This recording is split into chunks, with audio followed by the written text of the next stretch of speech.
outdoors. It's game 272 of 272 in the NFL regular season. Ravens at Steelers. Winner gets the AFC North in a wild card home game. Loser can immediately start an offseason with a whole lot of self-examination. TJ Watt there, out the last 3 games due to a partially collapsed lung, is back for the Steelers. Obviously very scary. Just a significant amount of pain. Obviously, anytime you go into work and then have to all of a sudden need surgery, sucks. Just a lot of unknown, but I'm glad to have the doctors that we had, the surgeon that I had, and to be able to be here and playing in a football game this weekend is all I'm really focused on now. Are there any hard feelings with the organization from this happening at the facility? No, I mean, right now I'm just focused on winning, man. Is that something you'll continue to use going forward, or are you going to kind of reevaluate? No, I'm going to take a break for now, for sure. Pittsburgh 3-11 in games that Watt has missed since he was drafted. They would love to have him back. Baltimore knows his impact all too well. His 17 sacks against the Ravens, the most by any player since that franchise moved to Baltimore in 1996. Watt 1 sack ahead of the legend James Harrison, despite Debo playing 10 more games against the Ravens. Ravens Steelers. It's got to be the Ravens, Greedy. Earlier, Harry talked about how hot Derrick Henry is. We're looking at here. Pittsburgh's defense has been moribund, disappointing, whatever you want to call it. And then, obviously, who is Aaron Rodgers going to throw the ball to? So, on paper, I like Baltimore by a lot. How about you, Harry? Yeah, I'm going with the Baltimore Ravens as well. Todd Monken, just don't mess it up as the offensive coordinator. Feed the beast. Derrick Henry has been one of the game's greatest running backs, the streak that he's on right now. Being able to be like top 3, top 5 in rushing every single year that he completes a season. Feed the beast, allow him to take you to the promised land. Shefty doesn't make picks, but he does let you know who will and won't be on the field. Shefty, for those just joining us, how about all the injury stuff surrounding Steelers and Ravens for Sunday night? Well, for starters, Greeny, it certainly feels like Lamar Jackson is now tracking to play. Having been a full participant in practice on Wednesday, he hasn't done that since about week 10. So that tells you that Lamar is going to be out there. Mike Tomlin sounded a note of optimism earlier in the week about TJ Watt being out there. However, I still think they need to see him get through the week of practice and how he recovers from that partially collapsed lung before they say he's ready to go on Sunday night. But Lamar will be out there. There's a real possibility TJ Watt will be out there. And we know the Steelers, of course, won't have DK Metcalf, who will be serving the second game of that 2-game suspension. I will take Pittsburgh because absolutely no one else is, and we all know how things go when you do that. Panthers versus the Bucs is the first of our doubleheader games on Saturday. This one will most likely determine the winner of the NFC South, although there is... All right, let's hope so, A-Rod. It is all set up. Winner go home game between the Steelers and the Ravens in Week 18. Winner will claim the AFC North. Loser will quite literally go home and be on the couch for the playoffs, okay? Baltimore, maybe without Lamar Jackson, though. He's set out this week with a back injury. Look who's here, David Dennis Jr. Good to see you, buddy. Good to see you. Good to hang out. I love it. We're going to hang out now and talk a little bit about this mess that has become the AFC North. Do we believe the Ravens will win the North with or without Lamar Jackson on the field? Yeah, the Ravens are going to the playoffs. And it's for 2 reasons. 2 people, one's playing, one's not. Derrick Henry, DK Metcalf. The Ravens finally unleashed Derrick Henry on the Packers. And the Steelers, I don't think, have an answer for him. They, have been better at the run game defensively over the last few weeks. But the last time these 2 teams played, the Ravens had more than 200 yards of rushing. I think they're going to continue that regardless of who their quarterback is. And then on the other side, the Steelers, that offense was desperately missing DK Metcalf. Aaron Rodgers was 8 for 21 on passes to wide receivers over the weekend. They stopped the Cleveland Browns from scoring in the last 50 minutes of that game and still cannot come up with the win. Those 2 players, one not being there, one being there, are going to be the reason the Ravens make it to the playoffs. Well done. I agree. And if not, it's going to be unbelievably uncomfortable in Baltimore. If you can't beat this team without DK Metcalf and a run defense that's been bottom 5 in the NFL this year for the great majority of the season, what are we doing with the team that should have gone to the Super Bowl? I actually think that. But even without their starting quarterback? I don't care. Give the ball 30 times to Derrick Henry. Okay. This is an offense and throw the ball to your tight ends. You'll be okay. This is what I would say as well. If you go back to, I think they played 3 or 4 weeks ago.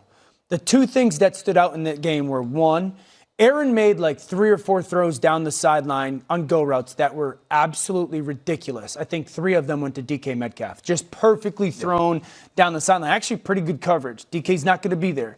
They don't have the other person that can do that. Okay, so that was the thing that Pittsburgh did by far the best in that game. The other thing is, I believe that's the game that likely fumbles the ball going into the end zone and fumbles the ball in the end zone on that, he didn't make the necessary third move football while he's already in the end zone, and they call off that touchdown catch as a drop. That's how Pittsburgh wins that game. And so if you just watched that game, you felt Baltimore had outplayed Pittsburgh, but Pittsburgh made a couple more plays. The guy that made those plays will not be there. I think the DK point is huge.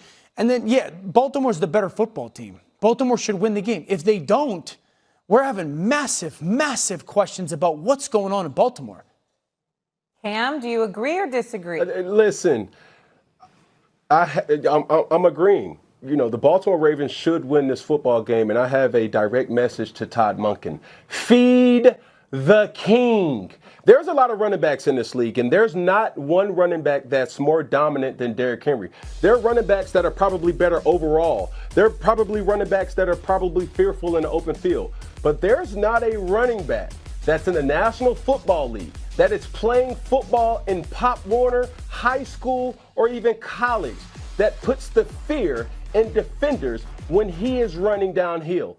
Todd Monken, you were reminded of that dominance versus the Green Bay Packers. Now, if you say, hey, what changes if Lamar Jackson is ready? Nothing changes. Todd Monken, you have Derrick Henry. He has shown you that if you give him and you stay committed to him, not just the first quarter, all throughout the whole game, he can give you the residual income, and that's a win. Do not shy away from it. Commit to it, no matter who your quarterback is, and you will be successful. Okay. The fact that the Pittsburgh Steelers is already deficient at the skill level brings even more questions without having a DK Metcalf. I just, without Lamar Jackson, I just have a hard time thinking that the Steelers are just going to be an easy out, okay?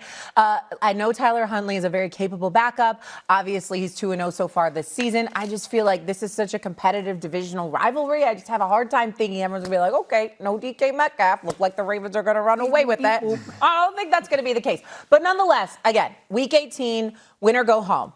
If the Steelers do find their way out, or even if they don't, do you think this is going to be the last game we see of Aaron Rodgers? I do. I think this is it for Aaron Rodgers because, what is the return on Aaron Rodgers? The Steelers tried to hit a home run with Aaron Rodgers when there were other capable quarterbacks out there, believing that he could reach this ceiling that these other quarterbacks could not reach. We have not seen that ceiling from Aaron Rodgers. We have not seen the signature Aaron Rodgers games, especially without somebody like DK Metcalf. Quite frankly, he's a middling quarterback right now. And you can get, and that's no disrespect to him. Look at his age, and he has a legacy. He is bona fide, locked in, Hall of Fame dude, one of the greats of all time. But right now, he is a middling quarterback. And you can get middling quarterbacks around the league who you don't have to worry about a guy like him getting injured every time that he drops back and somebody hits him. Like, you can benefit from not having to worry about that. And that just puts Aaron Rodgers in a position where I don't see the benefit of having him come back to Pittsburgh when you can just move on. I think Baltimore wins the game, so yes, I think it's his last game, and I think it should be his last game. And Aaron's been one of my favorite players to ever watch. And he's a first ballot, second Hall of Famer. The reason why is the numbers 23, 24, 26, 25, 27, and 29. That's the age of the AFC quarterbacks in the playoffs this year. Drake May's 23, C.J. Stroud's 24, Trevor Lawrence is 26, Bo Nix is 25, Justin Herbert's 27, and Josh Allen's 29. We got to get younger, Pittsburgh. It's time. I can appreciate that we've tried and whatnot. I go back to this saying the DK Metcalf injury is brutal, or suspension is brutal, because I do think that they would have won this game with DK Metcalf, and I do think they could have won a playoff game if DK Metcalf had been healthy. Without him, I just don't see it being the case. And now's the moment. Like, now's the you have a young quarterback stable in that conference right now, and that's not even talking about Joe or Lamar or Patrick. And so the youth at that position that we are going to see in the playoffs this year, you have to find your young star, not young player, star at that position. Cam, hold on really quick. My only pushback, I know you named the AFC quarterbacks. Look at what Matthew Stafford's doing, and he's his age. Matthew's 4 years younger, and Matthew's in a... 3, I think. But go ahead. Okay. He's also in a place that has elite offensive coaching, elite offensive line play, a dynamic duo wide receiver, and a run game that is dominant. And so Aaron's going to be 43 next season. Yeah. It's just time. Matthew's probably, I would say this, if Matthew wins MVP, and I think he will and should, and wins the Super Bowl, I could see Matthew being done playing. And so, like, yes, Matthew's, but those are a significant 3 years younger at least. Okay. Cam?